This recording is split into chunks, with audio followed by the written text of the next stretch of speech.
കനലൊക്കെ നല്ല സെറ്റായിട്ടുണ്ട്. ആവശ്യ ഒന്നും നോക്കണ്ട, അങ്ങ് തട്ടിക്കോ. കുറച്ച് വേവണ അനുസരിച്ച് നീക്കിട്ട് കൊടുക്കാം. ഓക്കെ, നേരത്തെ കാലിട്ട് ആട്ടിയതേ ഉള്ളൂ. നമുക്ക് 2 മീനുണ്ടോ? കനലിൽ നിന്ന് വേവണം, കനലിൽ നിന്ന്.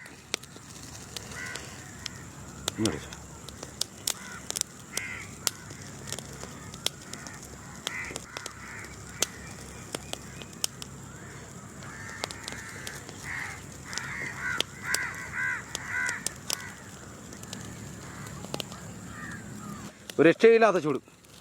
ഓ, മണമെന്ന് പറഞ്ഞ ചക്കള ഒരു ഒടുക്കത്ത മണം തന്നെ കേട്ടാ. ചുട്ടേൻ്റെ മണം, അതാണ് മണം. ഓ, കനലൊക്കെ നല്ല രീതിയിൽ കയറി ചങ്കള.